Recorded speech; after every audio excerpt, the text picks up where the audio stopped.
ரட்சகருமாகிய இயேசு கிறிஸ்துவின் நாமத்தினால் உங்கள் அனைவருக்கும் அன்பின் வாழ்த்துதலையும் ஸ்தோத்திரங்களையும் தெரிவித்துக் கொள்கிறேன். கர்த்தர் நல்லவராக இருக்கிறார். நம்ம வெளிப்படுத்தின விசேஷம் 125வது வாரத்துக்குள்ள நம்ம வந்திருக்கோம். 124 வாரங்களும் நம்ம பார்த்திருக்கிறோம். அதற்கான செய்தியை நம்ம கொஞ்சம் கொஞ்சமா அப்லோட் பண்ணிட்டு இருக்கோம் யூடியூப்ல. நீங்க பார்க்க வேண்டியவர்கள் நீங்க பார்க்கலாம். கிட்டத்தட்ட 10 அதிகாரங்கள் நம்ம முடிச்சிட்டோம். 11ஆம் அதிகாரமும் முடிக்க போகிறோம். கர்த்தர் நல்லவர். நம்ம நேர்த்தியா வழிநடத்தி கொண்டு வருகிறார் தேவன். நம்ம கடந்த வாரத்துல நம்ம பார்த்தோம். சாட்சியுள்ள வாழ்க்கை வாழும்போது பிசாசு ஜெயிச்சிடறானா? ஏன்னா சில நேரங்கள்ல ஜெயிச்சது போல தோணுது பாருங்க. அவன் ஜெயிச்சிட்டான், அவன் அவன் வெற்றி பெற்ற போல தோணுது. ஆனா அது இல்ல அப்படின்னு சொல்லி நம்ம வேதாந்தத்தின் அடிப்படையில பார்த்தோம்.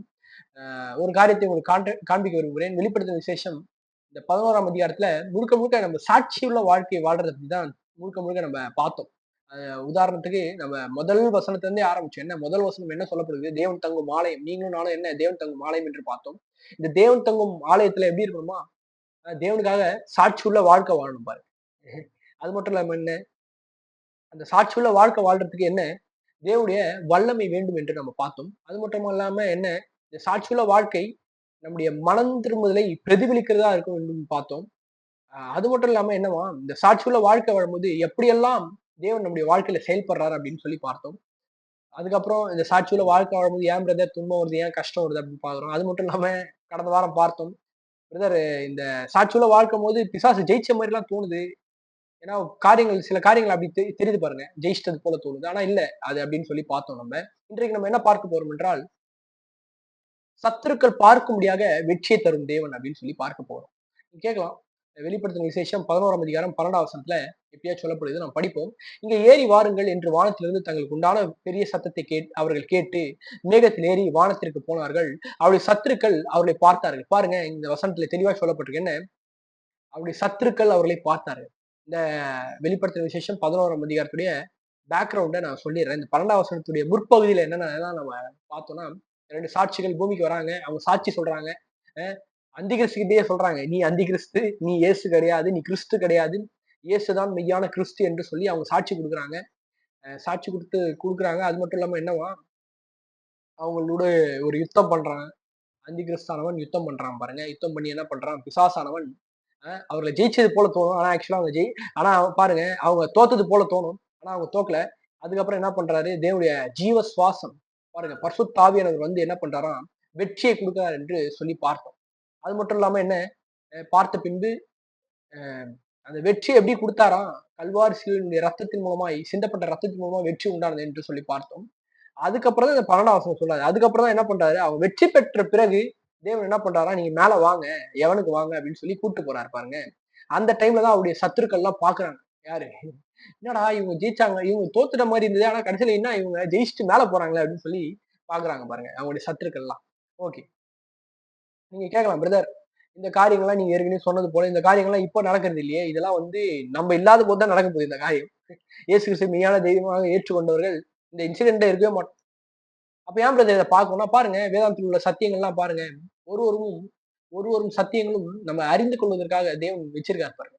எந்த சத்தியத்தையும் பாருங்க நம்ம ஆராய்ந்து அறிந்து கொள்ளணும். அதுக்காக தான் தேவன் வைத்திருக்கார் என்று சொல்லி நம்ம பார்த்தோம். ஓகே, நம்ம பார்ப்போம். அஹ் சாட்சியுள்ள வாழ்க்கை தேவனுக்காக வாழும்போது தேவன் என்ன பண்றாராம், நம்முடைய சத்துருக்கள் பார்க்கும்படியாக நமக்கு என்ன பண்றாராம், வெற்றியை தருகிறார். எத்தனை பேர் சொல்றீங்க, நீங்க சாட்சியுள்ள வாழ்க்கை வாழ்றீங்களா? நீங்க வாழும்போது தேவன் என்ன பண்றாராம், உங்களுடைய சத்துருக்கள் பார்க்கும்படியாக தேவன் உங்களுக்கு என்ன பண்றாரு, வெற்றியுள்ள ஒரு வாழ்க்கையை வெற்றியுள்ள ஒரு வாழ்க்கையை உண்டாக்கி தரார். அப்போ நம்முடைய சத்துருக்கள் பார்க்கும்படியாக தேவன் வெற்றி தரார். ஓகே, நம்ம பார்க்கலாம். என்னன்னா, ம், ஒரு 3 காரியங்கள் நம்ம பார்த்து நம்ம இந்த காரியங்களை இந்த வசனத்தை நாம் தெரிந்து கொள்ள போகிறோம். என்னன்னா, சத்துருக்களை பார்க்கும்படி வெற்றி தரும் தேவன் சொல்லி நம்ம இந்த தலைப்புல வச்சிருக்கோம். நம்மளுக்கு ஒரு கேள்வி எழும். என்ன, பிரதர் யாரு நம்முடைய சத்துரு? நம்முடைய சத்துரு யாரு? எப்படி தேவன் நமக்கு வெற்றியை தந்தாரு? அது மட்டும் இல்லாம நம்முடைய வெற்றியை தேவன் சத்துருக்கு முன்பாக எப்படி காண்பிக்கிறார் என்று அப்படி சொல்லி பார்க்க போறோம். இன்றைக்கு இந்த சத்துரு யாருன்னு கொஞ்சம் நம்ம டீட்டெயிலா பார்க்க போறோம். நம்முடைய சத்துரு யாரு? தமிழ்ல சத்துரு என்று வருகிறது. ஆனால் நீங்க ஆங்கில வேதாந்தத்துல பார்த்தீங்கன்னா, எதிரி என்று வரும். எனிமீஸ்ன்னு வரும். எதிரி என்று வருகிறது. விசுவாசிகளாகிய நாம் ஒரு காரியத்தை தெரிந்து கொள்ள வேண்டும். மனிதர்கள் நம்முடைய எதிரியே கிடையாது. என்ன பிரதர் திடீர்னு சொல்றீங்க? ஆமாங்க. விசுவாசியானவர்கள் தெரிந்து கொள்ள வேண்டிய ஒரு அடிப்படை சத்தியம் என்ன? நம்முடைய எதிரி எதிரியாக நம்ம மனுஷங்கள பார்க்கவே கூடாது. இல்ல பிரதர், நீங்க கேட்கலாம். என்ன அவங்க எனக்கு எதிராக எவ்வளோ காரியம் பண்ணிக்கிறாங்க தெரியுங்களா? உங்களுக்கு தெரியாது. அ அவங்க எதிராக எனக்கு எவ்வளோ காரியங்கள பண்ணியிருக்காங்க. அவன் தான் எனக்கு எதிரி அப்படின்னு நீங்க சொல்லலாம். ஆனா வேதாகமம் சொல்லுகிறது, என்ன சொல்லுகிறதுன்னா, அவர்கள் எதிரி அல்ல. அவர்களுக்கு பின்பாக வேறு ஒருவன் இருக்கான் பாருங்க. அவன தான் நம்ம எதிரியாக பார்க்கணும். நீங்க கேட்கலாம், என்ன பிரதர் சொல்றீங்க? ஆமாங்க. அந்த ஒருவன் யார் என்றா வேதம் சொல்லுகிறது, அவன் பிசாசானவன் என்று சொல்லப்படுகிறது. நீங்க கேட்கலாம். ம். என்ன கேட்கலாம்னா, பைபிள்ல சொல்லப்படுது என்ன இப்படியாய், நம்ப உதாரணத்துக்கு நம்ம நினைக்கிறோம், இவங்க தான் என்னுடைய எதிரி. இவங்க எனக்கு என்னப்பா எப்ப பார்த்தாலும் எனக்கு எதிரா தான் பிரதர் செயல்படுறாங்க. வேலையில எனக்கு எதிரா பண்றானுங்க. அ என் என் வீட்டு பக்கத்துல எனக்கு எதிரா இவங்க தான் இருக்கிறாங்க. என் குடும்பத்துல இவங்க தான் ரொம்ப எதிரியா இருக்கிறாங்க. அப்படின்னு சொல்லி நீங்க கேட்கலாம். ஆக்சுவலா நல்லா புரிஞ்சுக்கணும். நம்முடைய எதிரி நம்முடைய பக்கத்து வீட்டுக்காரங்களும் கிடையாது. நம்ம சொந்தக்காரங்களும் கிடையாது. ம். நம்முடைய வேலை செய்ற இருக்கிற இடத்துல அவங்களும் கிடையாது. நம்முடைய எதிரி யாராம்? பிசாசானவன் என்று வேதம் சொல்லுது. ஏன்னா, அவங்களுடைய எண்ணங்கள்ல அப்பேற்பட்ட அந்த விதைக்கிறது யாருன்னா பிசாசு. நல்லா புரிஞ்சுக்கணும். அப்போ ஒரு விஷயத்த இன்றைக்கு நல்லா பார்க்க போறோம். வேதாந்தத்தின் அடிப்படையில. ஆவியானவர் தாமே நம்மளுக்கு பிரகாசமுள்ள மனக்கண்களை குடுப்பாராக. இந்த சத்தியத்தை புரிந்து கொள்ளும்படியாக. என்னன்னா, 1 பேதுரு 5ஆம் அதிகாரம் 8ஆம் வசனத்தில் எப்படியா சொல்லப்படுகிறது, தெளிந்த புத்தி உள்ளவர்களாய் இருங்கள், விழித்திருங்கள். ஏனெனில் உங்கள் எதிரியாகிய பிசாசானவன் கெர்ச்சிக்கிற சிங்கம் போல் எவனை விழுங்கலாமோ என்று வகை தேடி சுற்றித் திரிகிறான் என்று சொல் சொல்லப்பட்டிருக்கிறது. பாருங்க, உங்கள் எதிரியாகிய பிசாசானவன். அப்போ நமக்கு எதிரி யாரு? நம்முடைய சத்துரு யாருன்னா, பிசாசானவன் தான் நம்முடைய சத்துரு. இங்க பாருங்க பைபிள்ல தெளிவா ஒரு காரியங்கள் இன்றைக்கு இயேசு கிறிஸ்து மலை பிரசங்கத்தை வச்சு சில காரியங்கள் நம்ம பார்க்க போறோம். பைபிள்ல தெளிவா போட்டிருக்கு பாருங்க. எபேசியர் 6ஆம் அதிகாரம் 11, 12ல கூட அப்படியே சொல்லப்பட்டிருக்கு. என்னன்னா, நீங்கள் பிசாசின் தந்திரங்களோடு எதிர்த்து நிற்க திராணி உள்ளவர்களாகும்படி தேவனுடைய சர்வாயுத வர்க்கத்தை தரித்துக் கொள்ளுங்கள். ஏனெனில் மாம்சத்தோடும் இரத்தத்தோடும் அல்ல, துரைத்தனங்களோடும் அதிகாரங்களோடும் இப்பிரபஞ்சத்தின் அந்தகார லோகாதிபதிகளோடும் வானமண்டலங்களில் உள்ள பொல்லாத ஆவிகளின் சேனைகளோடும் நமக்கு போராட்டம் உண்டு. தமிழ்ல எப்படி வந்துருச்சுன்னா, இந்த 12ஆம் வசனம் எப்படி வந்துருச்சுன்னா, மாம்சத்தோடும் ரத்தத்தோடும் அல்லன்னா, எப்படி புரிஞ்சுக்கிற மாரி ஆயிடுச்சுன்னா, அப்போ மாம்சத்தோடும் ரத்தத்தோடவும் அது மட்டும் கிடையாது. அதுக்கப்புறம் இன்னொன்னும் இருக்குது அப்படின்னு நினைச்சுக்கிறோம். ஆக்சுவலா நீங்க ஆங்கில வேதாந்தத்துல படிச்சீங்கன்னா எப்படி வருதுன்னா, இப்படியா சொல்லப்படுது. For we are not fighting against the flesh and blood enemies. என்ன சொல்லப்படுதுன்னா, தமிழ்ல படிக்கிறேன் பாருங்க. என்ன? ஏனென்றால் நாம் மாம்சமும் ரத்தமும் கொண்ட எதிரிகளுக்கு எதிராக போராடவில்லை. நல்லா புரியுது. நம்முடைய எதிரி அவங்க கிடையவே கிடையாது. நீங்க சொல்லலாம், இல்ல பிரதர் என் பக்கத்து வீட்டுக்காரன் தான் எனக்கு எதிரியாகிறான். அவன் தான் பெரிய சத்ருவாகிறான். இல்ல, இல்ல. அவன அவனை என்னவாம், அவனுடைய எண்ணங்கள்ல ஒரிஜினல் சத்ரு ஒண்ணு இருக்கான் பாருங்க. அதான் ரொம்ப முக்கியம். அவனுடைய எண்ணங்கள்ல பாருங்க, பிசாசானவன் சில காரியங்களை போட்டு உங்களுக்கு எதிராக திருப்பான். அதான் அதான் முக்கியம். இதுல என்ன பிரதர் புதுசா ஏதோ சொல்றீங்க? இல்லங்க பைபிள்ல இருக்கிற சத்தியத்த நம்ம பாருங்க பாருங்க. என்ன ஒரு காரியத்த நல்லா புரிஞ்சுக்கணும். ஏன்னா, அதான் 11ஆம் வசனத்துல இப்படியே சொல்லப்படுது. நீங்கள் பிசாசின் தந்திரங்களோடு எதிர்த்து நிற்க திராணி உள்ளவர்களாக அப்படின்னா என்னது? ஆங்கில வேதாந்தத்துல இப்படி வருது. Against all tricks and strategic அப்படின்னு வருது. என்ன அவங்களுடைய ட்ரிக்ஸ் எல்லாம் தெரிஞ்சு வச்சுக்கணும். என்ன ட்ரிக்ஸ்? உங்கள யாருன்னா சண்டை போடுறாங்களா? வீண் சண்டை போடுறாங்களா உங்கள? உங்கள டெய்லி எதிர்க்கிறாங்களா யாராச்சும் வந்து? ம். இல்ல, இல்ல. அப்போ ஒரு காரியத்த நல்லா புரிஞ்சுக்கணும். இவனுடைய எண்ணங்கள்ல பிசாசானவன் வந்திருக்கிறான். பிசாசுடைய எண்ணங்கள்ல இவன் செயல்படுறான். நல்லா புரிஞ்சுக்கணும். என்ன பிரதர் இப்படி சொல்றீங்க? ஆமாங்க. வேலை ஸ்தலங்கள்ல கூட உங்களுக்கு எதிராக யாராவது செயல்படுறாங்களா? நீங்க அவங்கள எதிரியா பார்க்குறீங்களா? இல்ல அவங்க உங்கள எதிரியா பார்த்துட்டு இருக்காங்களா? பிரதர் அவங்க எப்ப பார்த்தாலும் என்ன எதிரியா தான் பிரதர் பார்க்குறாங்க. எ எ அவங்க தான் பிரதர் எனக்கு எதிரி. நல்லா புரியுங்க. அவங்க உங்களுக்கு எதிரியே கிடையாது. கிறிஸ்தவர்களுக்கு சொல்லுகிறேன் நானு. கிறிஸ்தவர்களுக்கு சொல்றேன். என்ன? அவங்க உங்க எதிரியே கிடையாது. அ என்ன? நம்முடைய எதிரி பிசாசானவன். நம்முடைய சத்துரு பிசாசானவன். மனுஷங்க நமக்கு எதிரியே கிடையாதுன்னு பைபிள் தெளிவா சொல்லுது பாருங்க. என்ன சொல்லப்பட்டிருக்கு? அ ஏனென்றால் நாம் மாம்சமும் இரத்தத்தோடும் கொண்ட எதிரிகளுக்கு எதிராக போராடவில்லை. மாறாக கண்ணுக்கு தெரியாத உலகின் தீய ஆட்சிகளுக்கு அதிகாரத்துக்கும் எதிராகவும், இந்த இருண்ட உலகத்தின் வலிமைக்கு சக்திகளுக்கு எதிராகவும் நம்ம என்ன பண்றோமா போராடணும் என்று சொல்லப்படுது. அப்போ ஒரு காரியத்தை நல்லா புரிஞ்சுக்கணும். என்ன? பைபிள்ல தெளிவா சொல்லுது. என்னது? But against எவில் rulers. நம்ம நம்ம போராட்டம் யாரு நமக்கு எதிரியா இருக்கிறாங்க? பைபிள் தெளிவா சொல்லுது. அதான் வேதாகமம் தெளிவா சொல்லுது. என்ன? நம்முடைய எதிராளி பிசாசானவன். ஒரு காரியத்தை புரிஞ்சுக்கணும். இப்போ இன்னொரு காரியத்த கூட உங்களுக்கு சொன்னா நல்லா புரியும். இயேசு கிறிஸ்துக்கு எதிராளி யாரு? பிசாசானவன். தேவனுக்கு எதிராளியானவன் பிசாசானவன். தேவனுக்கு மனுஷன் எவனையாச்சும் எதிரியா தேவன் பார்த்திருக்காரா? ஒருபோதும் கிடையாது. தெரியுங்களா உங்களுக்கு? நீங்க என்ன பிரதர் சொல்றீங்க?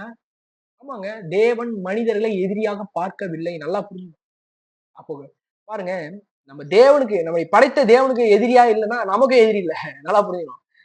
அப்ப நம்ம படைத்த தேவனுக்கு எதிரி இல்லன்னா, நமக்கும் எதிரி இல்ல. நீங்க கேட்கலாம், பிரதர் என்ன பேசிட்டு இருக்கீங்க? ஒண்ணும் புரியல எங்களுக்கு. எப்படி அ அவங்க தானே பிரதர் பேசுறாங்க. எப்படி பிசாசு அவங்களுடைய எண்ணங்கள்ல போட முடியும்? அப்போ பிசாசு தான் நம்முடைய எதிரியா? அப்படின்னு சில பேர் நம்ம கேட்கலாம். மனிதனுடைய எண்ணங்கள்ல எப்படி பிசாசானவன் சொல்றான்னு பாருங்க. பைபிள் சொல்லுதுன்னா, மத்தேயு 15ஆம் அதிகாரம் 19ஆம் வசனத்துல, எப்படி எனில் இருதயத்திலிருந்து பொல்லாத சிந்தனை நல்லா புரிஞ்சுக்கணும். பொல்லாத சிந்தனை, கொலைபாதகங்கள், விபச்சாரங்கள், வேசித்தனங்கள், களவுகளும், பொய் சாட்சிகளும், தூஷணங்களும் புறப்பட்டு வரும். எதுலருந்து வருது? இருதயத்திலிருந்து வருது. ஓகேங்களா? இருதயத்திலிருந்து அந்த எண்ணங்கள்லாம் வருது. இந்த எண்ணத்தை யாரு குடுக்குறான்னா, பிசாசு குடுக்குறான்னு பைபிள் சொல்லுது. அப்போஸ்தலர் 5ஆம் அதிகாரம் 3ஆம் வசனத்த நீங்க படிச்சீங்கன்னா, பேதுரு அவனை நோக்கி, அனனியாவே நிலத்தின் கிரயத்தில் ஒரு பங்கை வஞ்சித்து வைத்து, பரிசுத்தாவிடத்தில் பொய் சொல்லும்படி சாத்தான் உன் இருதயத்தில் நிரப்பினது என்ன? நம்ம பார்த்தோம். இருதயத்திலிருந்து என்ன வருது? பொல்லாத சிந்தனை, கொலைபாதனை, விபச்சாரம், வேசித்தனம், களவு, பொய் சாட்சி. இதெல்லாம் யார் உள்ள நிரப்புறான்னா, சாத்தான் உன் இருதயத்தை நிரப்பினது என்ன? நல்லா புரிஞ்சுக்கணும் அப்போ. அப்போ நம்முடைய சத்துரு யாருங்க? அல்லது நம்முடைய எதிரி யார் இன்றைக்கு? மனிதர்கள் கிடையாது. இப்படி சொன்னா நல்லா புரியும் உங்களுக்கு நல்லாவே. என்ன என் பக்கத்து வீட்டுக்காரர் கிடையாது, கூட வேலை செய்றவங்க கிடையாது. நம்ம நினைச்சிட்டு இருப்போம். அ இந்த நபர் தான் என்னுடைய எதிரி. இல்ல இல்லங்க. பைபிள் தெளிவா சொல்லுது. அவங்க நம்முடைய எதிரியே கிடையாது. அ பிசாசு தான் நம்முடைய எதிரி. அதனால தான் இயேசு கிறிஸ்து இப்படி சொல்றாரு மலைப்பிரசங்கத்துல. இந்த மலைப்பிரசங்கத்த நம்ம நல்லா புரிஞ்சுக்கணும் பாருங்க.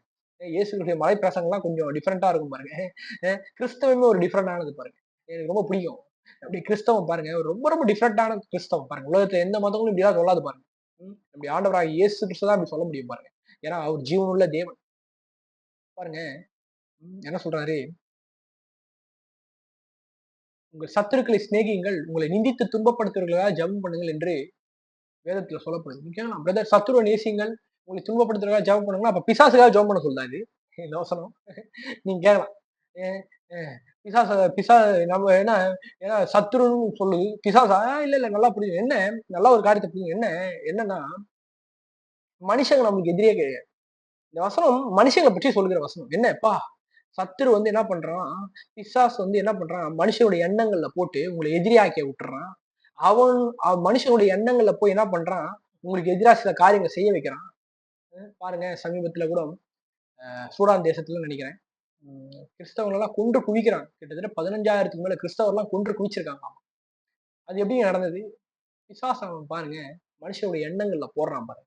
எண்ணங்கள்ல போட்டு அந்த ஜனங்களுக்கு எதிராக திருப்புறான் பாருங்க. ரொம்ப முக்கியம். அப்போ இயேசு கிறிஸ்து இந்த வார்த்தைய ஏன் பயன்படுத்துறாரு? மலை பிரசங்கத்துல என்ன பயன்படுத்துறாரு? உங்கள் சத்துருக்களை சிநேகியுங்கள். உங்களை நிந்தித்து துன்பப்படுத்துறதுக்காக ஜெபம் பண்ணுங்க. பிசாசுக்காக ஜெபம் பண்ண சொல்றாரா இயேசு கிறிஸ்து இங்க? நல்லா புரிஞ்சுக்கணும்.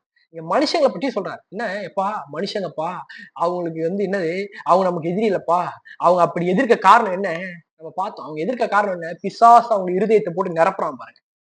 அப்போ யாராச்சும் உங்ககிட்ட சண்டைக்கு வந்தாங்கன்னா, உங்களுக்கு எதிரா வந்தாங்கன்னா, நீங்க ஒரு காரியத்த புரிஞ்சுக்கணும். இல்ல இவங்க வந்து பிசாசுடைய என்ன சாத்தான் அவங்க இருதயத்த நிரப்பி இவங்க வராங்க அப்படின்னு புரிஞ்சுக்கணும்.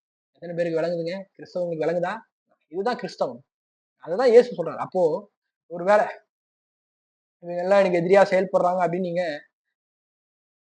வராங்கன்னா, அவங்களுக்காக அவங்க ரட்சிக்கப்படணும்னு ஜெபம் பண்ணணும். ஏன்னா அவங்க பாருங்க அவங்க இயேசு கிறிஸ்துவ ஏற்றுக்கொள்ளணும். அவங்களுக்கு பிரகாசமுள்ள மனக்கண்கள் தரும்படி நம்ம ஜெபிக்கணும் பாருங்க. ஏன்னா அவங்களுக்கு தெரியாது பாருங்க. ஏன்னா அவங்களுக்கு தெரியல. அவங்க ஏன் எதிர்க்கிறாங்கன்னா, அவங்களுக்கு தெரியல பாருங்க. ஆக்சுவலா வந்து அவங்க நம்ம எதிரியா பார்க்கக்கூடாது. மனுஷங்கள நம்ம எதிரியா பார்க்கக்கூடாது. பிசாசானவன் தான் நமக்கு எதிரி. ஏன்னா அவன் தான் எண்ணங்கள போடுறான் பாருங்க. அந்த எண்ணங்கள போட்டு பாருங்க, நிரப்புறான் பாருங்க. ம். அப்போ இயேசு கிறிஸ்து அதான் சொல்றாரு. என்ன உங்க சத்துருக்களை சிநேகியுங்கள். அப்போ நம்மளை துன்பப்படுத்துறவர்களுக்காக, நம்மளை நிந்திக்கிறவர்களுக்காக என்ன பண்ண சொல்றாரு இயேசு கிறிஸ்து? ஜெபம் பண்ண சொல்றாரு. அப்ப என்ன அர்த்தம்? ம். மனுஷன் உங்களுக்கு எதிரி கிடையாதுப்பா. நீ அவனுக்காக ஜெபம் பண்ணுப்பா. அவனுக்கு தெரியல. அவனுடைய எண்ணங்கள பிசாசு போட்டு நிரப்புறான். நிரப்பி நம்மளுக்கு எதிரா செயல்படுத்த வைக்கிறான் சில காரியங்கள. வேலை ஸ்தலங்கள்ல, அ குடும்பம்ல கூட பாருங்க, எதிரா திரும்பிடுறாங்க பாருங்க. என்னன்னா, பிசாசு எண்ணத்த போடுறான் பாருங்க. இதான் பைபிள் சொல்லுதுல என்ன? தேவதூதர்களுக்கு அவர் கை கொடாமல் மனுஷர்களுக்கு கை குடுத்தார். பாருங்க மனுஷன் பிசாசுடைய பேச்ச கேட்டு பாவத்துல விழுந்தான் பாருங்க. ஆதியாகமத்துல நீங்க பார்த்தீங்கன்னா தெரியும். ஆதியாகமத்துல என்ன பண்றான்? ஆதாமும், ஏவாளும் என்ன பண்றாங்க அவங்க? ம் பிசாசுடைய பேச்ச கேட்டு பாவத்துல விழுறாங்க பாருங்க. பாவத்துல விழுந்தது கூட விழுந்துட்டு பாருங்க பைபிள் படிச்சுட்டு இருக்கும்போது தான் தேவன் ஒரு வெளிப்பாட்ட குடுத்தாரு பாருங்க. பாவத்துல விழுந்துட்டு கூட ஆதாமும் ஏவாளும் எங்கேயுமே மன்னிப்பே கேட்கல. என்ன பிரதர் சொல்றீங்க? ஆமாங்க. நீங்க பைபிள படிச்சீங்கன்னா பாருங்க. எந்த இடத்துலயும் மன்னிப்பே கேட்கல அவங்க. அவங்க செஞ்சது பாவம். அவங்களுக்கு நல்லா தெரியுது. ம். ஆனா மன்னிப்பே கேட்கல. இதான் பாருங்க. இன்றைக்கு இருக்க பெரிய என்னன்னா, தன்னுடைய அவர்கள் பாவி என்று உணராம இருக்காங்க. இன்றைக்கு இருக்கிற உலகத்துல மிகப்பெரிய ஒரு கொடுமை என்னன்னா, இது பாவம்னு அவங்களுக்கு தெரியாம இருக்கு பாருங்க. உதாரணத்துக்கு நம்முடைய இந்திய தேசத்திலே என்ன சொல்றாங்க? ம். விபச்சாரம். அது விபச்சாரம் தப்பு கிடையாது. அது ஒரு விதமான ஒரு தொழில் அப்படின்றாங்க. பைபிள் தெளிவா சொல்லுது. அது ஒரு பாவம்னு சொல்லப்படுது. ஆனா என்ன பண்றாங்க? அதெல்லாம் பாவம் கிடையாது. பாருங்க இதான் பெரிய பிரச்சனை. ஆதாம் என்ன நினைச்சுட்டான்? எது நல்லது, எது கெட்டதுன்னு நானே சூஸ் பண்ணிக்கிறேன். அதனால தான் பாருங்க, அவன் சாரி கூட கேட்கல பாருங்க கர்த்தர்கிட்ட. நீங்க பைபிள் படிச்சீங்கன்னா தெரியும். ஆதாம் எங்கேயும் சாரியே கேட்கல. ஆதாமும் ஏவாளும். என்ன பண்றாங்க? ஒருத்தர் ஒருத்தர் மாத்தி மாத்தி கோல் சொல்லிக்கிறாங்க. இவனால தான் நான் சாப்பிட்டேன். அவளால தான் நான் சாப்பிட்டேன். இல்ல இல்ல இந்த இந்த சர்ப்பம் தான் எங்கள வஞ்சித்தது. ஆனா 2 பேரும் என்ன பண்ணல? ஆதாமும் ஏவாளும் தேவன்ட்ட மன்னிப்பே கேட்கல. சரிங்களா? தேவன் அனுப்பிச்ச பெரிய ரீசன் என்ன தெரியுங்களா? கீழ்ப்படியாமல் விழுறாங்க. 2வது விஷயம் என்ன? அங்க அவிவிசுவாசம் வந்திருக்கு. 3வது என்ன? மனம் திரும்புதலே இல்ல பாருங்க. ஆதாம் ஏவாள்ட்ட. எத்தன பேருக்கு விளங்குதுங்க? அப்ப விஷயம் என்ன? இப்படி நமக்கு எதிராக வராங்களா யாராச்சு? எதிரா உங்களுக்கு யாராச்சும் இருக்காங்களா? இன்னைக்கு அவங்களுக்காக நீங்க ஜெபம் பண்ணுங்க. என்ன? உங்க சத்துருவ சிநேகிங்கன்னா என்னது? அவங்க மனம் திரும்பும்படியா நீங்க நீங்க ஜெபம் பண்ணணும் பாருங்க. ம். அவங்க மனம் திரும்பும்படியாக நீங்க ஜெபம் பண்ணணும். அதுக்காக தான் தேவன் பாருங்க விரும்புறார். எத்தன பேருக்கு விளங்குதுங்க? எத்தன பேருக்கு விளங்குது? அவருக்கு மனம் திரும்பணும். அவர் இயேசுவை ஏற்றுக்கொள்ளணும். பாருங்க இன்றைக்கு இந்த சத்தியத்த நம்ம கேட்கிறோம். பாருங்க ஒருவேள நமக்கு இந்த சத்தியம் தெரியாம இருந்தா என்ன பண்ணுவோம்? நம்மளும் போயிட்டு, இவன் தான் நமக்கு எதிரி. இவன என்னாச்சும் ஏதாச்சும் ஒரு வழி பண்ணிடணும் பாரு நீ. அப்படின்னு சொல்லிட்டு என்ன பண்ணுவோம்? அவனுக்கு எதிரா நம்ம எல்லாத்தையும் ரெடி பண்ணுவோம். இல்ல இல்ல. நம்முடைய எதிரி பிசாசாம். அதான் இயேசு சொல்றாரு என்ன? உங்கள் சத்துருக்களை சிநேகியுங்கள். உங்களை துன்பப்படுத்துறவர்களுக்காக நீங்கள் ஜெபம் பண்ணுங்க. அவங்களும் ரட்சிக்கப்படணும். அவங்களுக்கும் மனக்கண்கள் திறக்கப்படணும். அ ஏன்னா அவங்களுடைய எண்ணங்கள பிசாசு நிரப்புறான் பாருங்க. நிரப்பி நமக்கு எதிரா செயல்படுத்துறான் பாருங்க. இன்றைக்கு எவ்வளோ கிறிஸ்தவர்களை துன்பப்படுத்துறாங்க, சாகடிக்கிறாங்க. என்ன பிசாசானுடைய அவங்க எண்ணத்த போட்டு நிரப்புறான் பாருங்க. உடனே நம்ம அவங்கள எதிரியா மனுஷங்கள எதிரியா பார்த்துடக்கூடாது பாருங்க. அ பிசாசுடைய அல்டிமேட் என்ன? மனுஷங்களுக்கு மனுஷங்கள விரோதம் பண்ணி காலி பண்ண வைக்கிறது பாருங்க. ஆக்சுவலா பாருங்க, மனுஷர்கள் அவர்களும் ரட்சிக்கப்பட முடியாதுன்னு இயேசு கிறிஸ்து மரித்திருக்கார். தெரியுங்களா உங்களுக்கு? அவங்களும் ரட்சிக்கப்பட முடியாதுன்னு இயேசு கிறிஸ்து மரிச்சிருக்காருங்க. அப்போ நம்ம மனுஷங்க எதிரியே பார்க்கக்கூடாது. உங்களுக்கு எதிரா யாராச்சும் வராங்களா? குடும்பத்துல, இல்ல ஊழியத்துல, வேலை ஸ்தலங்கள்ல யாராச்சும் உங்களுக்கு எதிரியா இருக்காங்களா? ஒரே காரியம் உங்க மைண்ட்ல இருக்கும். நல்லா ஜாக்கிரதையா இருங்க. என்ன? இவங்க இவங்களுடைய எண்ணங்கள பிசாசு வந்துருக்கு. சோ இவங்களுக்காக நம்ம ஜெபிக்கணும். பாருங்க ஜெபிக்கும்போது தேவன் அவர்களை மாற்றுவார் பாருங்க. அவங்களுக்கு ஒரு தெய்வீக விடுதலை உண்டாகும் பாருங்க. எத்தன பேருக்கு விளங்குதுங்க? அப்போ நம்முடைய சத்துரு யாரு? நம்முடைய சத்துரு பிசாசானவன் என்று சொல்லப்படுகிறது. எத்தன பேருக்கு விளங்குதுங்க? ஒரு காரியத்தை நீங்கள் நன்றாய் புரிந்து கொள்ள வேண்டும். என்ன? நம்முடைய சத்துரு பிசாசானவன். எல்லாரும் சொல்லுவோம். நம்முடைய சத்துரு யாரு? பிசாசானவன். வாய் திறந்து சொல்லாமா? நம்முடைய சத்துரு யாரு? பிசாசானவன். அப்போ நம்ம மனுஷங்கள எதிரியா பார்க்கவே கூடாது. நம்ம மனுஷங்க அதனால தான் பாருங்க, அங்க பார்த்தாங்கல்ல சத்துருக்கள்லாம் அவரை பார்த்தாருன்னா என்ன அர்த்தம்? இந்த வெளிப்படுத்தின விசேஷம் 11ஆம் அதிகாரம் 12ஆம் வசனத்துல, இங்கே ஏறி வாருங்கள் என்று வானத்திலிருந்து தங்களுக்கு உண்டான பெரிய சத்தத்தை அவர்கள் கேட்டு மேகத்தில் ஏறி வானத்திற்கு போனார்கள். அவருடைய சத்துருக்கள் அவர்களை பார்த்தார்கள். பிசாசா வேடிக்கை பார்க்கறான். என்ன பிசாசான்னு வேடிக்கை பார்க்கறான். என்ன என்னடா இது? தேவன் வெற்றிய குடுத்துட்டாரா? பாருங்க நம்ம நெனைக்கிறோம். அ இந்த மனுஷன் தான் பிரதர் இவ்ளோ செஞ்சான் எங்களுக்கு. இந்த இந்த இந்த இந்த இந்த இந்த இந்த லேடி தான் எங்களுக்கு இவ்ளோ செஞ்சாங்க. அந்த அவங்க தான் எங்களுக்கு அவ்ளோ பண்ணாங்க. அவங்க தான் எங்களுக்கு எதிரி. எங்க குடும்பத்துடைய எதிரி அவங்க தான். காலாண்டு காலமா அவங்க தான் எங்களுக்கு எதிரியா இருக்கிறாங்க. ம். எங்க தாத்தாவுடைய முப்பாட்டன். அப்பத்துலருந்து அவங்க அந்த குடும்பம் தான் எங்களுக்கு எதிரி. இல்ல இல்ல இல்ல. கிறிஸ்தவலா இருந்தீங்கன்னா தயவு செஞ்சு இதெல்லாம் பேசாதீங்க. என்ன பிரதர் இப்படிலாம் பேசிட்டு இருக்கீங்க? வசனம் சொல்லுதுங்க. வசனம் சொல்லுது. இயேசு சொல்றாரு தெரியுங்களா? உங்க சத்துருக்களை சிநேகிங்கன்னா என்னது? ம். பிசாச சிநேகிக்க சொல்லல. பிசாசு வந்து பாருங்க அவங்கள தூண்டி விடுறான் பாருங்க. அந்த எண்ணங்கள போடுறான் பாருங்க. அப்போ என்ன அவங்களுக்காக ஜெபம் பண்ணணும் பாருங்க. மனுஷர்களுக்காக நம்ம ஜெபம் பண்ணணும். ஒரு ஒரு மனுஷர்களும் ரட்சிக்கப்பட வேண்டும் என்று தேவனுடைய சித்தமா இருக்குதுங்க. யோசிச்சு பாருங்க. ஓ! தேவனுக்கு எதிரி யாரு? பிசாசு. அப்ப நமக்கு எதிரியும் பிசாசு தான். தேவனுக்கு எதிரி மனுஷனா? இல்ல. ஒரு காலமும் பைபிள்ல எங்கேயும் போடல பாருங்க. அப்போ நம்மளும் என்ன மனிதர்களை எதிரியா பார்க்கக்கூடாது பாருங்க. இயேசுவை நம்புறவர்கள், இயேசுவை தெய்வமாக ஏற்றுக்கொண்டிருக்கிற ஒவ்வொரு கிறிஸ்தவர்களுக்கும் எதிரி யாரு? பிசாசு தான். அப்போ மனுஷங்கள நம்ம எதிரியா பார்க்கக் கூடாது. இல்ல பிரதர் உங்களுக்கு தெரியாது பிரதர். அவங்க எவ்வளவோ பண்ணிறாங்க. இல்லங்க தயவு செஞ்சு நல்லா புரிஞ்சுங்க.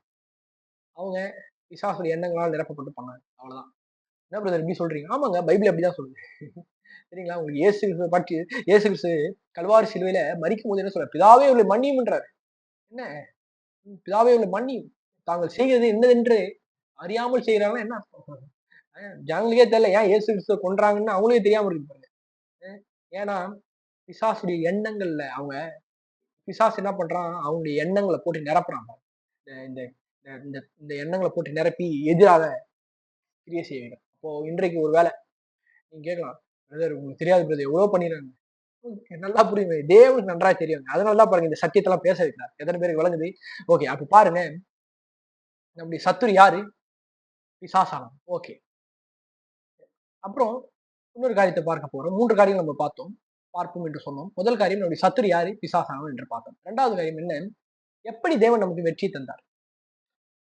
இந்த இந்த எப்படி நமக்கு தேவன் வெற்றியை குடுக்குறார்ன்னா, சத்துருவுடைய நம்ம அதான் பார்த்துட்டு இருக்கோம். என்ன? சத்துருக்கள் பார்க்கும்படி இப்படி போட்டுக்கலாம். பிசாசு பார்க்கும்படி வெற்றி தரும் தேவன். நம்முடைய எதிரி பார்க்கும்படி வெற்றி தரும் தேவன். எப்படி அந்த வெற்றி தந்தார் தேவன் நமக்கு? அதான் இன்றைக்கு பார்க்க போறோம். எப்படி நமக்கு தேவன் இந்த வெற்றி தந்தார்ன்னா, பைபிள்ல எப்படியா சொல்லப்படுகிறது? வெளிப்படுத்தின விசேஷம் 12ஆம் அதிகாரம் 10லிருந்து 11ல படிக்கிறேன் பாருங்க. அப்பொழுது வானத்திலிருந்து ஒரு பெரிய சத்தம் உண்டாகி, இப்பொழுது ரட்சிப்பும், வல்லமையும், நமது தேவனுடைய ராஜ்யமும், அவருடைய கிறிஸ்துவின் அதிகாரமும் உண்டாயிருக்கிறது. இரவும் பகலும் நம்முடைய தேவனுக்கு முன்பாக நம்முடைய சகோதரர் மேல் குற்றம் சுமத்தும் பொருட்டு, அவர் மேல் குற்றம் சாட்டுகிறவன் தாழ தள்ளப்பட்டு போனான். பாருங்க, மரணம் நேரிடுகிறதா இருந்தாலும் அதற்கு தப்பும்படி தங்கள் ஜீவனையும் பாராமல் ஆட்டுக்குட்டியானவர் ரத்தத்தினாலும் தங்கள் சாட்சியின் வசனத்தினாலும் அவனை ஜெயித்தார்கள். என்ன தேவன் நமக்கு எப்படி வெற்றி தந்தார்? சத்துருவின் மீது எப்படி நமக்கு வெற்றியை தந்தார்? இயேசு கிறிஸ்துவின் ரத்தம் ஒன்று. 2வது என்ன? வசனம் என்று சொல்லப்பட்டிருக்கு. 3வது இந்த வசனத்தை பற்றிய சாட்சி. அதான் பைபிள்ல எப்படியோ சொல்லப்படுதுல்ல 2 கொரிந்தியர் 2ஆம் அதிகாரம் 14ஆம் வசனத்துல கிறிஸ்துவுக்குள் எப்போதும் எங்களை வெற்றி சிறக்க பண்ணி எப்பவுமே நமக்கு வெற்றி தான் பாருங்க. நம்ம நினைக்கிறோம் நம்ம போன வாரம் பார்த்தோம் பிசாசு ஜெயித்தது போல இருக்குது பிரதர். இல்ல ஜெயிக்கல. நமக்கு அப்படி அப்படி அந்த எண்ணங்களை எடுத்துட்டு வரும் அந்த மாயமான எண்ணங்களை. ஆனா நீங்க கல்வாரி சிலுவையை நோக்கி பாருங்க. கல்வாரி சிலுவையில பாருங்க நம்ம நினைச்சிருப்போம் இயேசு கிறிஸ்துவும் பாருங்க தோத்துட்டாரா, அவரும் தோற்கடிக்கப்பட்டாரா? இல்ல இல்ல. பார்க்கும்போது அப்படிதான் தெரிஞ்சு. ஆனா என்ன அவர் ஜெயித்திருக்கிறார். அந்த மரணத்தின் மூலமாய் அவனை அழித்தார் என்று சொல்லப்படுகிறது. உயிர்த்தெழுதல் மூலமா இதை நிரூபித்து காண்பித்தார் அப்படின்னு சொல்லப்படுது. அப்போ தேவன் நமக்கு எப்படி வெற்றி தந்தாரோ, இயேசு கிறிஸ்துவின் ரத்தத்தின் மூலமா நமக்கு வெற்றியை தந்தார். எத்தனை பேருக்கு விளங்குங்க? இன்றைக்கு இயேசுவின் ரத்தம் உங்க மீது பூசப்பட்டிருக்கு.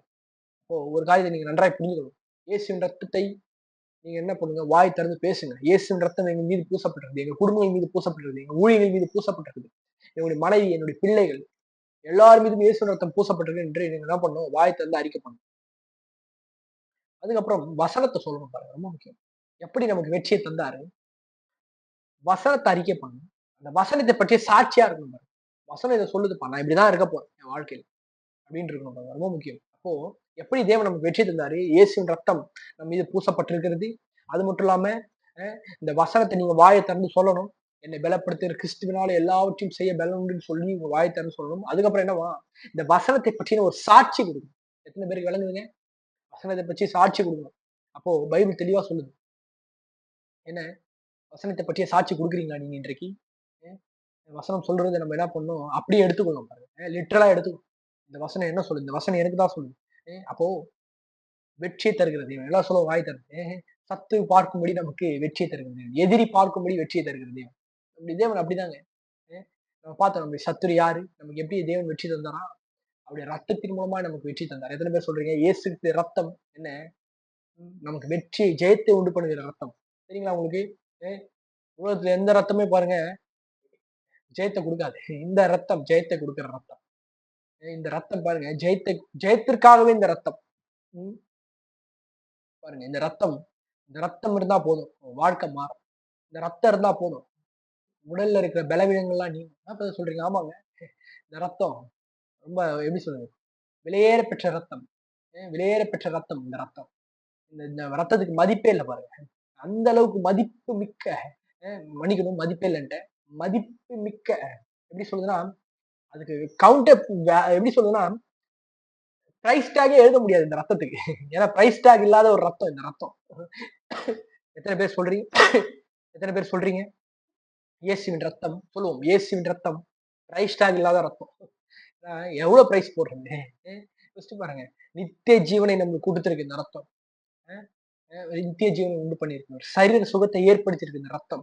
பிசாசிலிருந்து ஜெயத்தை குடுத்திருக்கு இந்த ரத்தம். எத்தன பேர் நம்புறீங்க? அது மட்டும் இல்லாம என்னவா, இந்த வசனம் நம்ம உறுதியா பற்றிக்கணும் என்று சொல்லப்படுது. வசனத்தை என்ன பண்ணணும்? உறுதியா பற்றிக்கணும் அப்படின்னு சொல்லப்படுகிறது. ஓகே. 3வது காரியமா நம்ம பார்ப்போம். 3வது காரியம் என்னன்னா, முதல் காரியம் பார்த்தோம். நம்முடைய சத்துரு யார் என்று பார்த்தோம். 2வது என்ன? எப்படி தேவன் நமக்கு வெற்றியை தந்தார் அப்படின்னு பார்த்தோம். ஓகே. 3வது என்ன? நம்முடைய வெற்றியை தேவன் சத்துருக்கு முன்பாக எப்படி காண்பிக்கிறார்? நம்ம தான் பார்த்தோம். என்ன? இந்த 12வது வசனம் என்னது? அவருடைய சத்துருக்கள் அவரை பார்த்தார்கள். எப்படி பார்த்தாங்க? அவங்க அவங்க பெரிய ஒரு சத்தத்த கேட்கறாங்க சத்துரு. என்னடா இவ்வளவு பெரிய சத்தம் கேக்குது? மேகத்தில் ஏறி போனார்கள் அப்படின்னு சொல்லப்படுது. ரொம்ப டிராமாட்டிக்கா இருந்திருக்கும்னு நினைக்கிறேன் அந்த சீனே. இன்றைக்கு கூட பாருங்க நம்முடைய தேவன், நம்முடைய ஆண்டவராகிய இயேசு கிறிஸ்து நமக்கு வெற்றியை சத்துருக்கு முன்பாக எப்படி காண்பிக்கிறார்னா, சங்கீதம் 23ஆம் அதிகாரம் 5ஆம் வசனம், 6ஆம் வசனம் சொல்லுது. எப்படி நம்முடைய பிசாசுக்கு முன்பாக நம்முடைய வெற்றியை பிசாசுக்கு முன்பாக, நம்முடைய எதிரிக்கு முன்பாக தேவன் எப்படி காண்பிப்பார்னா, பிசாசு பார்ப்போம். பார்த்து ஷாக் ஆகும். என்னடா இது? அப்படின்னு ஷாக் ஆவான் பாருங்க. உங்களுக்கு ஒண்ணு தெரியுங்களா? ஒரு வேத வல்லுநர் எப்படியா சொன்னாரு. என்னன்னா, பிசாசு நினைச்சிட்டு இருந்தாங்களாமா. ஓகே அவ்வளவுதான் இயேசு கிறிஸ்து அழிச்சாச்சு. இனி பரலோகத்துல யாரும் போ முடியாது அப்படின்னு. ஆனா பாருங்க, இயேசு உயிர்த்தெழுந்த பிறகு அவனுக்கு பயங்கர ஷாக்கு. என்ன? பரலோகத்துல என்ன? இயேசு கிறிஸ்து மட்டும் இல்ல. எல்லாரும் இருந்தாங்க. ரொம்ப ஷாக் ஆயிடுச்சு அவனுக்கு. பரலோகத்துக்கு யாரும் போகக்கூடாதுன்னு சொல்லிட்டு தான் இயேசு கிறிஸ்து பாருங்க. அவன் நினைக்கிறான். அழிச்சிடணும், ஏதாச்சும் பண்ணிடணும்னு சொல்லி. ஆனா பாருங்க அவர் மரித்ததின் மூலமாய் அநேகர் உயிர்த்தெழுந்தார்கள். பரலோகத்துல பாருங்க, அவ்வளோ கூட்டம் இப்ப கூட பாருங்க, கோடான கோடி ஜனங்கள் இருக்காங்க. இயேசுவை மெய்யான தெய்வமாக ஏற்றுக்கொண்டவர்கள்லாம் அங்கதான் இருக்காங்க பாருங்க. ம். அவனுக்கு பயங்கர ஷாக்காமா. அவன் நினைச்சான், இந்த ஒருத்தர் அழிச்சிட்டாருன்னா, இந்த ஒருத்தர் அழிச்சிட்டோம்னா, நம்ம இனி பரலோகத்துக்குள்ள யாரும் போ முடியாது. அப்படின்னு. இல்ல. இந்த ஒருத்தரை மரித்ததின் மூலமாய் தான் பாருங்க, எல்லோரும் பரலோகத்துக்கு சென்றாங்க. எத்தனை பேர் விளங்குது? பயங்கர ஷாக்கா இருந்திருக்கும் அவனுக்கு. பிசாசு பாருங்க, அவங்களுக்கு நம்முடைய எதிர்காலம் தெரியாது பாருங்க. நம்ம பேசுறத வச்சு தான் கண்டுபிடிப்போம். நம்முடைய எதிர்காலத்த அவன். அப்போ நம்முடைய நம்முடைய வெற்றியை தேவன் சத்துரு முன்பாக எப்படி காண்பிப்பார்னா, சங்கீதம் 23ஆம் அதிகாரம் 5, 6ஆம் வசனத்துல எப்படியா சொல்லப்படுகிறது. 3 காரியத்தை வச்சு காண்பிப்பாராம். நம்ம நம்ம எப்படி ஜெயிச்சிருக்கோம்? நம்ம எப்படி வெற்றி பெற்றிருக்கிறோம்? அ நம்முடைய வெற்றியை தேவன் சத்துரு முன்பாக, பிசாசுக்கு முன்பாக எப்படி காண்பிப்பார்னா, என் சத்துருக்களுக்கு முன்பாக நீர் எனக்கு ஒரு பந்தியை ஆயத்தப்படுத்தி, என் தலையை எண்ணெயினால் அபிஷேகம் பண்ணுகிறீர். என் பாத்திரம் நிரம்பி வழிகிறது. என் ஜீவனுள்ள நாளெல்லாம் நன்மையும் கிருபையும் என்னை தொடரும். நான் கர்த்தருடைய வீட்டிலே நீடித்த நாட்களாய் நிலைத்திருப்பேன் என்று சொல்லப்படுது. பாருங்க 3 காரியத்தை சொல்றாரு. சத்துருக்கு முன்பாக தேவன் நம்முடைய வெற்றியை எப்படி எப்படி காண்பிப்பாராமா? முதல்ல நமக்கு ஒரு பந்தி ரெடி பண்ணுவாராம். எல்லாரும் சொல்லுவோம் பந்தி. தமிழ்ல பந்தின்னு வருது. ஆங்கில வேதாந்தத்துல எப்படி வருதுன்னா மீல்ஸ்ன்னு வருது. சரிங்களா உங்களுக்கு? மீல்ஸ் அப்படின்னே வருது. ஆங்கில வேதாந்தத்துல. ம். மீல்ஸ் அப்படின்னு வருது. மீல்ஸ்னா என்னது? நமக்கு தெரியும். மீல்ஸ்னா நம்ம என்ன நினைப்போம்? ஹோட்டலுக்கு போனா என்ன பண்ணுவோம்? பிரதர் ஒரு meals, non veg meals, non veg meals, அப்புறம் என்ன சொல்லுவோம்? வெஜ் மீல்ஸ் அப்படின்னு. அதுல நல்லா படையலா நெறைய இருக்கும்ல. அதுவும் இந்த வெஜ் மீல்ஸ் எல்லாம் அப்படியே ஏகப்பட்ட பொரியல் கிரியல் எல்லாம் வச்சு இருந்திருப்பாங்க. தேவன் தேவன் ஒரு மீல்ஸ் வைக்கிறாங்க பாருங்க. சத்துரு பார்த்து ஷாக் ஆகுறான். என்னடா இது? இவனுக்கு சாப்பாடுக்கே வழி இல்லாம பண்ணணும்னு நினைச்சா தேவன் என்னடா இது? இவனுக்கு வெற்றியை கொடுக்குறாரு. அவருடைய ரத்தத்தின் மூலமா இயேசு கிறிஸ்துவ ரத்தத்தின் மூலமா வெற்றியை கொடுத்து என்ன பண்றாரா? பந்திய ஆயத்தப்படுத்துறாரு. பந்திங்க சும்மா கிடையாதுங்க. பந்தி. நம்ம கல்யாண பந்தியெல்லாம் போயிருக்கீங்களா? ம். பயங்கரமா இருக்கும் பாருங்க. அதையும் இந்த பஃபே சிஸ்டம்லாம் பயங்கரமா இருக்கும். ம். எத்தன பேருக்கு வழங்குது? ஒரு பந்திய ஆயத்தப்படுத்துறார். நீர் எனக்கு ஒரு பந்திய எல்லாரும் சொல்லுங்க. எனக்கு சத்துருக்களுக்கு முன்பாக. எல்லாம் சொல்லுவோமா? நம்முடைய எதிரிக்கு முன்பாக. நம்ப ஜெய் நம்பள தேவன் நம்ம வெற்றி பெற்றதை பிசாசுக்கு முன்பாக எப்படி காட்டுறாருன்னா, ஒரு பந்திய ரெடி பண்றாரு. ஒரு பெரிய மீல்ஸ் ரெடி பண்ணி காட்டுறாரு. என்ன அர்த்தம்? ம். நமக்கு குறைவே இல்லாம என்ன சாப்பாடுக்கு பஞ்சமே இல்லாம வாழ வைப்பார். எத்தன பேருக்கு விளங்குங்க? நீதிமான்கள் என்ன அப்பத்துக்காக இறைய மாட்டாங்க என்று சொல்லப்படுது. அப்போ எண்ணெயும் மாப்பு செய்யற தொட்டியும் என்னாவாம் வழிந்து ஓடும். அப்ப பந்தினா என்ன? தேவன் பந்திய ஆயத்தப்படுத்துகிறார்னா என்ன? நமக்கு ஒரு மீல்ஸ் ரெடி பண்ணி வச்சிருக்காரு என்ன? ஆகாயத்து பட்சிகளை போஷிப்பு என்றால் என்னையும் போஷித்தார் என்று சொல்ல வார்த்தையின்படியே சாப்பாடுக்கு நம்ம எங்கேயும் கையேந்தவே மாட்டோம். "ஐயோ! என்ன பிரதர் சொல்றீங்க?" அப்படியா? ஆமாங்க. என்ன அதுதான் தேவன் காட்டுறாரு. என்ன பந்தி ஆயத்தப்படுத்தி வச்சிருக்காருங்க. இன்றைக்கு ஒருவேளை நீங்க, பிரதர் ஒருவேளை சாப்பாடுக்கே கஷ்டப்படும். இல்லங்க. நீங்க ஜெயித்திருக்கீங்க. வாய திறந்து சொல்லுங்க. ம். சாப்பாடுக்கே கஷ்டமா இருக்கே பிரதர். இல்லங்க. நீங்க ஜெயிச்சிருக்கீங்க. உங்களுக்கு இயேசு கிறிஸ்து ஜெயத்தை குடுத்திருக்காரு கல்வாரி சிலுவையில. நீங்க வாய் திறந்து சொல்லுங்க. இல்ல என் சத்துருக்களுக்கு முன்பாக எனக்கு ஒரு பந்திய ஆயத்தப்படுத்தி வச்சிருக்காரு. ஆயத்தப்படுத்தி வச்சிருக்காரு. எத்தன பேர் சொல்றீங்க? மீல்ஸ் ஒண்ணு ரெடி பண்ணி வச்சிருக்காரு. நான் பசி பட்டினியில சாக மாட்டேன். என் குடும்பம் சாகாது. என் பேரன் பேத்திகள் இல்ல பாருங்க. ம். நம்ம என்ன நீதிமான் பனையைப் போல செழிப்பான். பனைமரம் பாருங்க நெறைய இதுக்கு பயன்படுத்துவாங்க. ம். எத்தன பேர் சொல்றீங்க? அப்போ தேவன் நம்மளை பசியினால் வருந்த விடார். அததான் காட்டுறாரு. பாரு, பாரு நீ என்ன பிளான் பண்ண? என் வாழ்க்கைய அழிச்சு, உன் வாழ்க்கை ஒண்ணும் இல்லாமல் ஆக்கல நினைக்கிற பிளான் பண்ண. பிசாசானவன். ஆனா தேவன் என்ன பண்றாரு? அ அ நீங்க சொல்லலாம். அ பிசாசு இப்படிலாம் பிளான் பண்ணியிருப்பாங்க. வேலைய கட் பண்ணா சோறு கிடைக்காது. அப்படிலாம் பிளான் பண்ணுவாங்க. இல்ல. நீங்க என்ன வேணா பிசாசு பண்ணலாம். ஆனா தேவன் பாருங்க, நீ என்ன வேணா பண்ணு. ஆனா தேவன் என்ன பண்ணாரு? வெற்றியை நமக்கு குடுத்தார். கல்வாரி சிலுவையின் மூலமா. இயேசு கிறிஸ்து மூலமா நமக்கு அந்த வெற்றியை குடுத்து என்ன பண்றாருன்னா, நமக்கு ஒரு பந்திய ரெடி பண்ணி வச்சாரு. மீல்ஸ் ரெடி பண்ணி வச்சிருக்காரு. அது என்ன காண்பிக்கப்படுகிறது? நமக்கு சாப்பாடுக்கு பஞ்சமே கிடையாது. எல்லாரும் வாய் திறந்து சொல்லுவோமா? சாப்பாடுக்கு பஞ்சமே கிடையாது. ஏன்? தேவரீர் சத்துருக்களுக்கு முன்பாக எனக்கு ஒரு ரெடி பண்ணி வச்சுட்டாரு. கல்வாரி சிலுவை ஏற்கனவே ரெடி பண்ணி வச்சுட்டாரு. அப்போ இன்றைக்கு ஒரு வேளை கேட்டுக்கொண்டிருக்க யாரா இருந்தாலும் சரி, சாப்பாடுக்கே கஷ்டமா இருக்குன்னு தயவு செஞ்சு சொல்லாதீங்க. வாய திறந்து சொல்லுங்க. இல்ல. என் தேவன் எனக்கு வெற்றியை குடுத்திருக்காரு. என் சத்துருக்கள் பார்க்கும்படி எனக்கு வெற்றியை குடுத்திருக்காரு. என்ன? சோத்துக்கு நான் ஒரு நாளும் சாப்பாடுக்கு ஒரு நாளும் என்ன பண்ண முடியாது. நானு அ பஞ்சப்பாட்டு பாட மாட்டேன். என் தேவன் எனக்கு இருக்காரு. அது மட்டும் இல்ல நான் திருப்தியாய் சாப்பிட்டு மற்றவர்களுக்கும் திருப்தியா குடுக்கணும். அப்படிதாங்க இருக்கணும் நம்ம. எத்தன பேர் சொல்றீங்க? எனக்கு ரொம்ப ஆசை பாருங்க. ம். அட்லீஸ்ட் ஒரு ஒரு நாளைக்கு ஒரு 1000 பேருக்குனாச்சும் சாப்பாடு போடணும் பாருங்க. என்ன பிரதர் சொல்றீங்க? ஆமாங்க. இதுவே கம்மி. ஏன்? தேவன் நம்மளை அபரிவிதமாய் என்ன போஷித்திருக்கிறார் பாருங்க. எத்தன பேர் சொல்றீங்க? வாய் திறந்து சொல்றீங்களா? என் என் சத்துருக்களுக்கு முன்பாக தேவரீர் எனக்கு ஒரு பந்தி ஆயத்தப்படுத்தி வச்சிருக்கீங்க. அ அப்போ காண்பிப்பார். ஒரு காரியம். 2வது என்ன? புதிய அபிஷேகம் செய்கிறார். என்ன? என் தலையை எண்ணெயினால் அபிஷேகம் பண்ணுங்க. என்ன? ஒரு நியூ அனாயிண்டிங் கிடைக்கும். என்ன? புதிய விதத்துல நீங்க என்ன பண்ணுவீங்க? ஒரு அபிஷேகத்தை பெற்றுக்கொள்வீர் என்று சொல்லப்படுது. எண்ணெய் என்பது பரிசுத்த ஆவியினுடைய அடையாளமாய் பார்க்கப்படுகிறது பழைய ஏற்பாட்டுல. அபிஷேகம் என்பது என்ன? ஆண்டவராகிய இயேசு கிறிஸ்துவை பற்றி காண்பிக்கப்படுகிறது. அபிஷேகம்னா என்ன? கிறிஸ்டியன் என்ற வார்த்தைக்கு பொருளே என்னது? அனாயிண்டட் ஒன் அப்படின்னு சொல்லப்படுது. அபிஷேகம் பண்ணப்பட்டவர் என்று சொல்லப்பட்டிருக்கு. அப்போ என்ன? புதிய அபிஷேகம்னா என்னது? இயேசு கிறிஸ்துவை நீங்கள் ஒரு நாளும் டிஃபரெண்ட் விதத்துல டேஸ்ட் பண்ணலாம். கர்த்தர் நல்லவர் என்பதை ருசித்து பாருங்கன்னு சொல்லப்பட்டிருக்குல்ல. ஒரு நாள்ல என்ன ஒரு விதமான ஒரு நாளைக்கு புதிய அபிஷேகத்தின கொண்டு உங்கள நிரப்புவார். புதிய வெளிப்பாடுகளை கொண்டு நிரப்புவார். அப்போ உங்கள நிரப்பியிருக்காரா அந்த மாரி? பாருங்க என்ன நெறைய நிரப்பியிருக்காரு தேவன். நான் அத விசுவாசத்தோட சொல்றேன். ஏன்னா புதிய அபிஷேகத்தினால நிரப்புவார் பாருங்க. புதிய ரெவல்யூஷன் குடுக்கப்படும் உங்களுக்கு. அதுவே என்ன காண்பிக்கப்படுது? தேவன் சத்துருக்கு முன்பாக ஒரு நீங்க வெற்றி பெற்றதை காண்பித்துக் கொண்டிருக்கார். இதெல்லாம் காட்டுறாரா? சாப்பாடுக்கு பஞ்சம் இல்லாம வாழ்ந்துட்டு இருக்கீங்களா? ம். மற்றவர்களையும் நீங்க போஷிக்கிறீங்களா? அது மட்டும் இல்லாம புதிய அபிஷேகத்தினால் தேவன் உங்களை நிரப்புறாரா? இதெல்லாம் எந்த காண்பிக்கப்படுதுன்னா, நீங்கள் வெற்றி பெற்றவர். உங்கள் சத்துருக்கு முன்பாக உங்களுடைய வெற்றியை தேவன் இப்படிதான் காண்பிக்கிறார். புதிய ரெவலேஷன்ஸ் குடுக்குறாரு. அது மட்டும் இல்லாம என்ன? என் பாத்திரம் நிரம்பி வழிகிறது. நிரம்பி வழியத்தக்க ஒரு ஆசீர்வாதத்தை தேவன் குடுக்குறார். என்ன? அ பொருளாதார ரீதியில தேவன் என்ன பண்றார்? பொருளாதார ரீதியில, மன நிறைவுல, வெல்த், மென்டலாவும், பிசிக்கலாவும், ஸ்பிரிச்சுவலாவும் என்ன? எல்லாத்துலயும் நிரம்பி வழியக்கூடிய ஆசீர்வாதம். ஏதாவது சொல்லுவோமா? நிரம்பி வழியக்கூடிய ஆசீர்வாதத்தை தேவன் நமக்கு குடுத்திருக்காரு. எத்தன பேர் நம்புறீங்க இன்றைக்கு? அப்போ ஒரு காரியத்த நீங்க நல்லா புரிஞ்சுக்கணும். என்ன? சொல்லுங்க வாய் திறந்து. தேவன் எனக்கு நிரம்பி வழியத்தக்க ஆசீர்வாதத்தை குடுத்திருக்கார். அப்போ இது பார்க்கும்போது நீங்க என்ன புரியணும்? தேவன் ஒரு விஷயத்த தேவன் என்ன பண்றாரு? பிசாசுக்கு முன்பாக காண்பிட்டு இருக்காரு. என்ன? என்னுடைய மகன் வெற்றி பெற்றிருக்கான் பாரு. அந்த வெற்றியை தேவன் சத்துருக்கு முன்பாக இப்படிதான் காண்பிப்பார். எத்தன பேர் நம்புறீங்க? இன்றைக்கு அப்போ சத்துருக்கள் பார்க்கும்படி வெற்றியை தரும் தேவன் நம் தேவன். எத்தன பேர் சொல்றீங்க? அ சத்துருக்கள் பார்க்கும்படி வெற்றி தரும் தேவன். அப்போ ஒரு காரியத்தை இன்றைக்கு நல்லா புரிஞ்சுக்கணும் நீங்க. என்ன? நம்முடைய எதிராளி பிசாசு. அதுதான் பைபிள் சொல்லப்பட்டிருக்குது. என்ன? நம்முடைய எதிராளியான பிசாசானவன். அவன் தான் நம்முடைய எதிராளி. ஏன்னா அந்த எதிராளி என் தகப்பனுக்கு எதிராளி அவன். என்னுடைய பரலோக தகப்பனுக்கு எதிராளி அவன். அப்போ எனக்கும் அவன் எதிராளி. எத்தன பேருக்கு விளங்குது இன்றைக்கு? அப்போ இன்றைக்கு நம்ம வாய் திறந்து சொல்லணும். என்ன?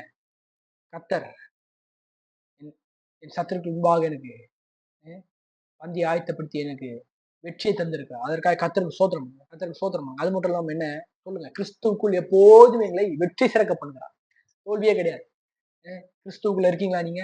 எத கண்டும் நீங்க தோல்வி அடைய வேண்டாம். ம். வேலையே கிடைக்க மாட்டேது. இல்ல, இல்ல. தோல்வி கிடைக்க வேண்டாம். சொல்லுங்க. வாயத்த சொல்லுங்க. இல்ல, இல்ல. சத்துருக்கு முன்பாக தேவர் எனக்கு வெற்றியை குடுத்தார். பிசாசுக்கு முன்பாக தேவன் எனக்கு வெற்றியை குடுத்திருக்கார். பிசாசு பார்க்கும்படியாக வெற்றி குடுத்தார். எவ்வளவு காண்டா அவன் தெரியுமா அவன்? செம்ம காண்டா அவன்னு நெனைக்கிறேன். பந்தி மீல்ஸ், புதிய அபிஷேகம். புதிய அபிஷேகம்னா என்னது? புதிய வெளிப்பாடுகளை தேவன் குடுப்பாரு. அது மட்டும் இல்லாம என்னவா? நிரம்பி வழியத்தக்க ஆசீர்வாதம். நம்ம ஒண்ணுமே இல்லாம போகணும்னு நெனச்சவன் முன்னாடி தேவன் என்ன பண்றாராம், அவனுக்கு முன்பாகவே நம்மள என்ன பண்றாராம், வெற்றி உள்ள வாழ்க்கைய வாழ செய்றார். எத்தன பேர் நம்புறீங்க? ம். தேவன் நல்லவர். வாய திறந்து சொல்லுவோம். தேவன் நல்லவர். அவர் நம்மளை கைவிடாத தேவன். வாய திறந்து சொல்லுங்க. தோல்வி இல்ல பிரதர் போன ஒர்க் அவுட்டே ஆக மாட்டுது. வேலை செஞ்சா ஒர்க் அவுட் ஆக மாட்டுது. இந்த பணம் எதிர்பார்த்துட்டு இருக்கேன் கிடைக்க மாட்டுது.